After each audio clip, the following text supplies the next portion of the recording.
আজকেও সন্দেশখালিতে আগুন জ্বলল, যেমন হলধর আড়ি। কালকেই পার্থ ভৌমিক বলেছিলেন হলধর আড়িকেও স্টিয়ারিং কমিটির মধ্যে নেওয়া হয়েছে। সেই স্টিয়ারিং কমিটির তৃণমূল নেতা হলধর আড়ি বহুদিনের, জানা যাচ্ছে যা হলধর আড়ি বহুদিনের নেতা, তার খড়ের গাদাতেও আগুন লাগানো হলো।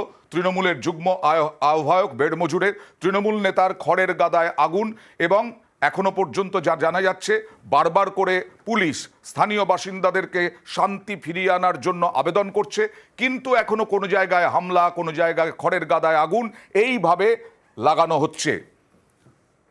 অভিযোগ হলধর আড়ির বিরুদ্ধেও। হলধর আড়ির বিরুদ্ধে কি অভিযোগ, গ্রামবাসীরা কি বলছেন দেখুন। হলধর আড়ি, সৌরভ আড়ি, তারপর তাপস আড়ি, ওই যে স্বপন আড়ি, এরাই আমাদেরকে বেঁধেছে গাছে পিটমোড়া করে, দু স্বামী স্ত্রীকে। আর দুঃখের কথা কি বলবো, ওই আমরা নাকি বিজেপিকে ভোট দিয়েছি, ওই ঘরের ধরুন যে টাকা পাস করে দিয়েছি, তোরা বাড়ি ঝিলি না, তার জন্যে টাকা দিতে হবে, তোর ঘর পাস করে। হলধর আড়ি পুরনো লোক, কিন্তু এ তো টাকা প্রত্যেকের বাড়ির থেকে নিয়েছে, এমন কোন লোক বাদ দেয়নি যে গরিব মানুষ, এ যে আমার বংশের ভাই, এসব কোনো কিছু রক্তের সম্পর্ক রাখেনি, তাদের কাছে টাকাই নিয়ে গেছে। আমার প্রথম ইট পড়ার সঙ্গে সঙ্গে 200 ইট নিল, সেই ইটও আমাকে রিটার্ন দেয়নি। আমি গ্রামের থেকে প্রত্যেকের কাছে টাকা নিয়েছি। আমার ছেলে মারা গেছে 3 বছর 3 মাস 3 দিন বয়স, সেই আয়লার সময় মরেছে। 3 লাখ টাকা, 3.5 লাখ টাকা খেয়েছে।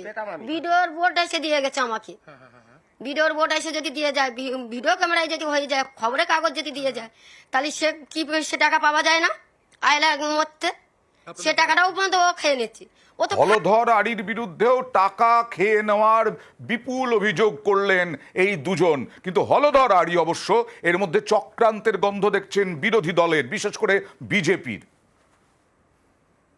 মনে করছি যারা বিরোধী দল হিসাবে বর্তমানে এটা করছে, তারা চাইছে যে তৃণমূলের কেউ এখানে আবার হাল না ধরুক এবং দলটা আমাদের দ্বারা পরিচালিত হোক।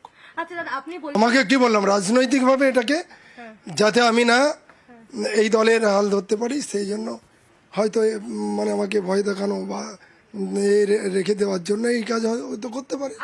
কোনো রাজনৈতিক দল চাইবে, বিশেষ করে বিজেপি এই মুহূর্তে যা অবস্থা করছে, তাতে করে এটা স্বাভাবিকভাবে তারা এটাকে দমিয়ে দিতে পারলে এই দলটা দমিয়ে যাবে, এখানে সংগঠন আর গড়ে উঠবে না, এটাও হতে পারে। বিরোধীদের দিকে অভিযোগের তীর এই হলধর আড়ি। আর আমরা কথা বলেছিলাম বিজেপির মুখপাত্র শ্রমিক ভট্টাচার্যের সঙ্গে। বিজেপি এখন প্রতিবাদের ভাষা, কিন্তু অগ্নিসংযোগকে কেউ সমর্থন করে না, এটা অনভিপ্রেত ক্ষোভের বহিঃপ্রকাশ হচ্ছে, এটা স্বতঃস্ফূর্ত ক্ষোভ। সেটাকে প্রশমিত করবার পরিবর্তে বিভিন্ন মন্ত্রীদের পাঠিয়ে যেভাবে বক্তব্য রাখা হচ্ছে, তো তাতে আরো তো পরিস্থিতিটাকে তারা উড়িয়ে দিচ্ছেন। এর থেকে বেরিয়ে আসতে হবে। প্রত্যেকেই শান্তি চায়, প্রত্যেকেই বিচার চায়।